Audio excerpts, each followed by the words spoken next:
Hello everybody and welcome to Bristol Bug Out. Just going to do a quick rundown of my gear which I take on camping trips with me and bushcraft. So the idea of this channel is to bring you along on my camping trips and my expeditions, as they say.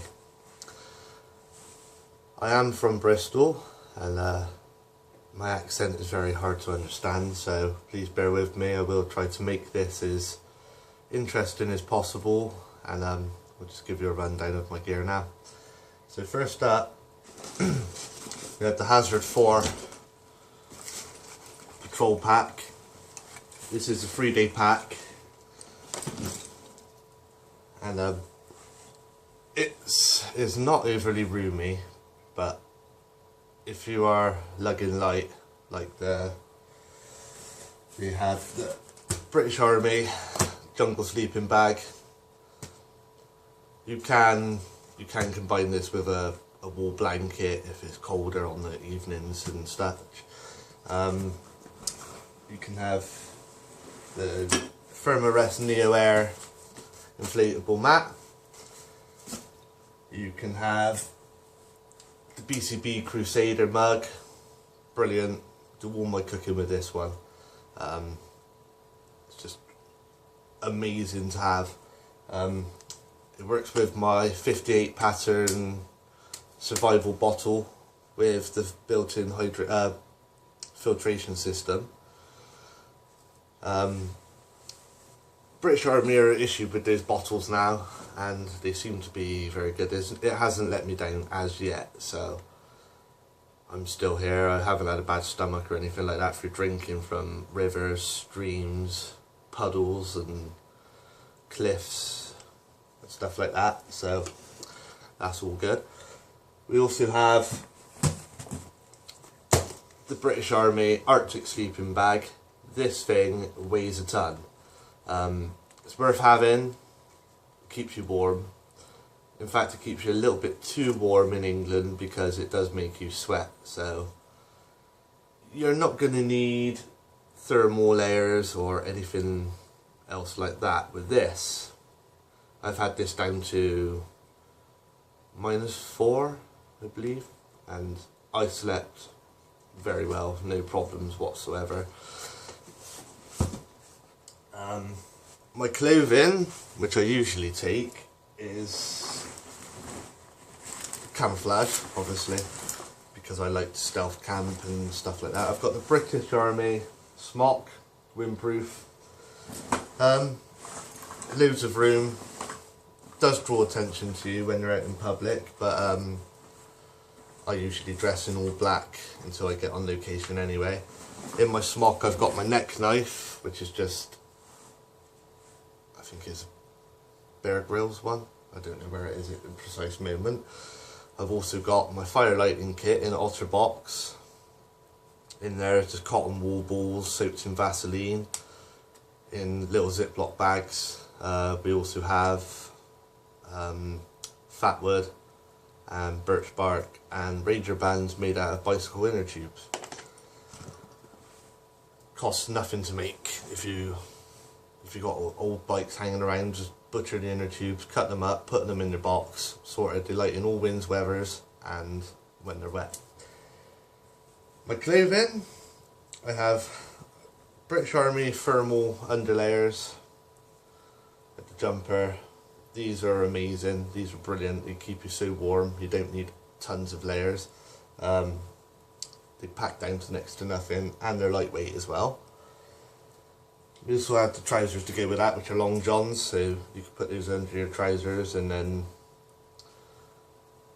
you can sweat away if you're too hot.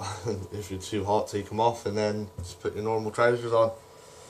We got the Soldier 95 combat trousers. These things are amazing, they're just brilliant. I can't rate them highly enough. I can blend in. I don't need much more than natural foliage to make myself absolutely hidden from anybody. So yeah, that's good. We have a few selection of tarps and bashers. I have one here, a lightweight one with a mylar lining on the inside, which is silver, so that if you build a fire around your camp, the heat will reflect in and reflect down onto you to keep you warm. That's what goes in the Hazard 4 bag. It lives in the Hazard 4 bag. The Hazard 4 bag is always packed, ready to go, because I never know when I'm going to change my mind from my daily plans and just go to the woods and bug out. So that one stays in the bag, along with the BCB, the water bottle, everything else that I might need to make a minimal camp with minimal effort. I have the British Army Basher. This thing, brilliant. Research it. Weighs a ton. It's not overly light, but if you want to hide, that's the way to go. We also have British Army shelter sheet with press studs on each side. You can put this together to build a swamp bed, so you can build an A-frame with two lengths going down each side, with one length going down each side, wrap it around, pop it from underneath and make a bed, put your thermarest on top, put some brackens, some overgrowth underneath, leaves and stuff like that. Also, it can be used as a basher because it is rubbery sort of material. This is lightweight. It's never let me down. I've had it in wind, rain, snow, hailstones, sun. It does create a lot of heat when the sun's on you, so it does feel like you're in a sauna. So probably not the best for sun, but it can be used for a ground sheet and whatnot, a stretcher. The possibilities are endless with it. Also have my Vanquist Tough Build Gear first aid kit. It's got trauma pack in it, everything that you might need, super glue, needle and thread for stitches. Super glue will seal you shut straight away.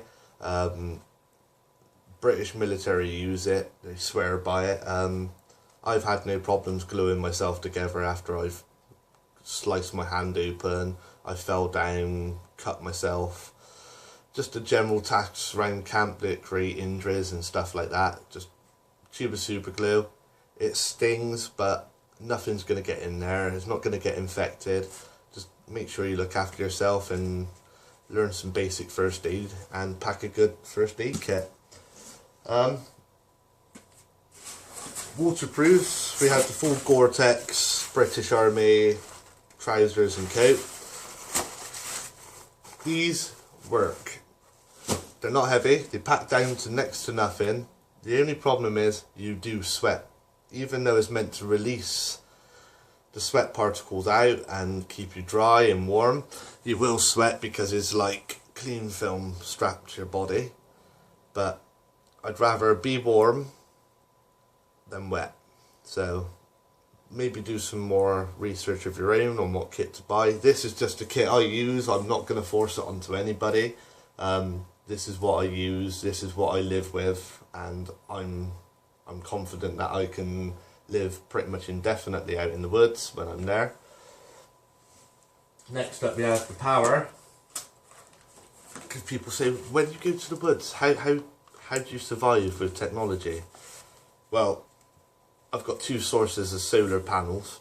I've got the Levin 12,000, is it now?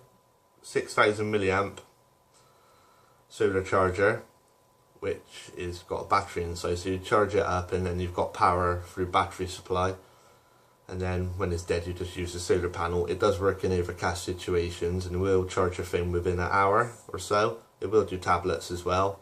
Also it will charge your lights, your camcorders and stuff like that as well.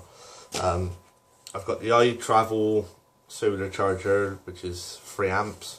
3 watts. This one hasn't got the battery, it's just a straight solar panel straight into your phone. Works in overcast situations, but not brilliant because it slows the charging right down. Just make sure you've got sun. Worth having, doesn't take up any room, that is it. I've got batteries in there as well for my head torch and stuff like that. I just use a cheap Energizer head torch and my other torch as well, which I will show you now. If I can remember where I put it. No, we'll move on to the cooking gear. I've got a Mefs burner from China. It took me 4 weeks to get here, and this is another thing as well. This is brilliant. It's just a Mefs burner with a pot stand built in. This burns very hot. You fill it up with Mefs and it will last you around about half an hour with a tank of fuel. It will bring a BCB full up with water to a boil in around 3 minutes. Doesn't really need a windshield, even though I carry one with me. I usually carry the W&S windshield. Doesn't take up any room at all. It's just one of those things that's there if you need it.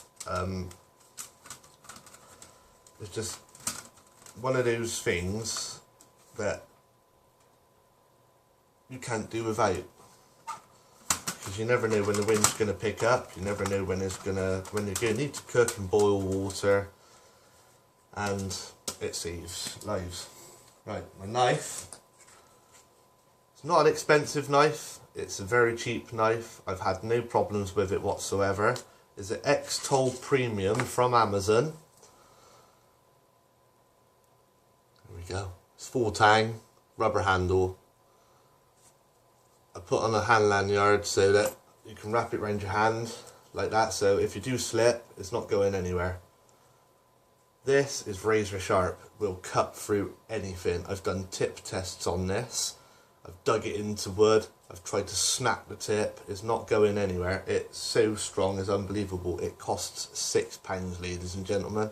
It's not an expensive knife, but it's not let me down. I've had it for 3 years, and I'm not sure what steel is made out of, because I'm not into knowing what everything is made out of. As long as it works, it goes in the bag or goes on the hip. So that's that one. Bear with me.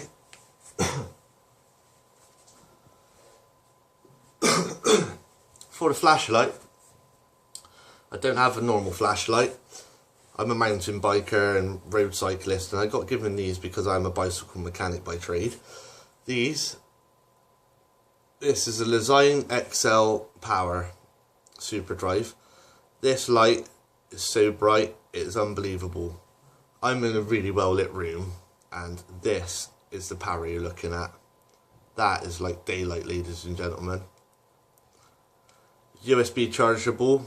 Also uses a vapor pen battery inside, so the batteries are easy to get, and if you vape and you're running out of battery in your torch, just stick your vape battery in it. You can get all sorts of configurations for clamping. You can have it on your helmet, or you can adjust it and modify it to have it as a head torch, which I do quite often. I also stick a pole in the floor, have it pointing into my basher for when I'm doing the videos. It's shockproof, it's waterproof. It's on the expensive side, it is £50, but I was given a lot of these, so I may give some away in giveaways after I've gotten a certain amount of views and likes and subscribers. I will try to involve everybody and tag people that are specific into my videos. Also, I carried a USMC 2-litre Camelback with the filtration system on it as well. That goes into my PLCE Bergen 1980 from the 1980s. The bag is amazing. It's on the heavy side. It's 120 litres, I think it is. It comes with a dry sack, which I can integrate into a bed as well by chucking foliage into it or whatever. Or I use it as a pillow by stuffing my smock and stuff like that into it, and just taking my clothes off and then just going into my sleeping bag and just my shorts. The idea is to go wild camping or stealth camping and just use my kit. Just different ways of doing things. I'm open to suggestions. I'm not going to put my health at risk and do stupid requests.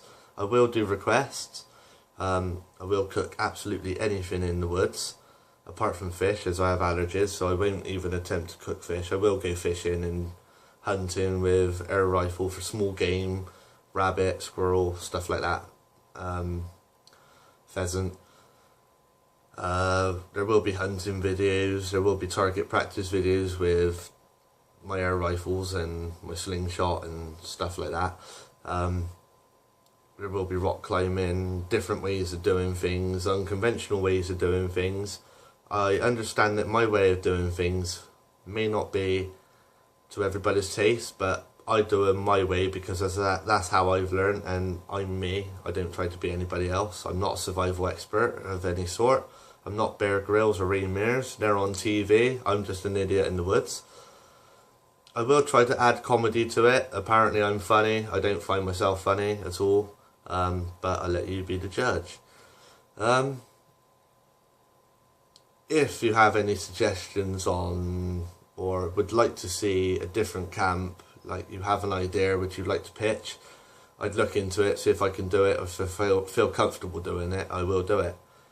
If you're thinking about going wild camping and you're scared that there's axe murderers and stuff and wild animals that can hurt you in the woods, it's not like that at all. It's not. It can be scary because animals make funny noises, like foxes and badgers. They can sound like babies actually screaming next to you. Go on YouTube, research your area's animals, and there's nothing deadly in the UK apart from an adder snake. I've been bitten by one. It's like a very bad bee sting. It hurts and puts you on your back for a while, but it's just a case of having a pint of Man Up and whatnot. I do carry a little hand trowel just to make a temporary toilet, just in case you need to do some paperwork in the office. First off, I leave no trace at all that I've been wherever I've been. There's no wrappers, there's no ashes, there's no broken bottles, glass, rubbish or anything like that. I take it all home with me in a bag. No one can ever find a camp where I've been. They'll never find any trace, so that's that. We are in the process of making a shed, more of like a Bristol Bug Out HQ. I'm now in my living room at the moment, so just trying to organise my kit and stuff like that. There will be a camp tomorrow. There will be a video uploaded approximately Friday once I could get to my computer, because it's in a box at the moment, because I'm relying on my tablet and my phone, and YouTube doesn't like it because it's not showing my videos for some reason. So this is my second video. I have covered pretty much everything I wanted to say in the first one, which wasn't very good camera quality because I had my other phone. I do have a camcorder. I will use my camcorder. It's just broken at the moment, so I'm in the market for a new one. So suggestions on a cheap, good high quality camera, like video quality camera. I don't want to be spending a fortune. I was looking at a GoPro or something like that, just something that's waterproof so I don't have to worry about the phone getting wet and whatnot. I will be doing kit reviews. I will test equipment if people want me to test equipment. If they want to send me something to test, I will test it, give my God's honest truth answer. There's going to be no bullshit. I will try and keep it kid friendly because I have children of my own. I don't want them witnessing adult themes or anything like that. There will be no sexual talk of any kind on my channel. There will be no bullying, mickey taking, or just bad language if I can help it. I do swear. I will try not to. If I do, I will edit it out once I've come to the editing phase. My advice is, wild camping is a way of releasing stress because you're breathing in all the fresh air. It's helped me a lot over the past couple of weeks. I've been going through some changes and life changes after a bad split up from a partner, which lowered my mood and put me in a downward situation and just made me miserable and hate everybody. I'm a friendly guy. I'm approachable. I have 2 separate Facebook accounts. One's personal, one's for this kind of thing. I subscribe to a lot of people such as Ian Lawrence from Ian's Vlogs, Funky Prepper, Pete Mind Wiseman aka Maverick Outdoors, Wilshire Man, Bristol Prepper, who's from my hometown obviously. There are lots and lots of videos out there. There's a whole library of videos, educational. My favourite ones are the ones that I've listed because they are no nonsense and know what they're doing. I highly recommend that you subscribe to as many as you can, watch as many as you can, pick up the best way of doing things on kit and stuff like that. There will be no equipment camps whatsoever, just a knife and something to start fire with. I will do it, DIY shelter building and stuff like that. It's just a case of finding the time to do it. So that's all from me. I will give you a rundown of the kit I'm going to be taking eventually. Life's a bit busy at the moment, being Easter Monday. No, not Easter Monday. Easter Monday? I don't know. I do have a level of craziness with me. I do waffle a little bit, and I have an addiction to wild camping as well, so there will be lots and lots of videos as this is a vlog.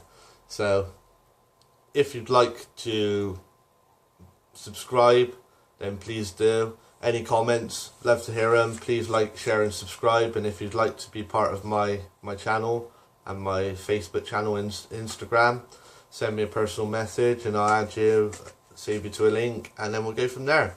Thanks for watching, guys. Stay safe.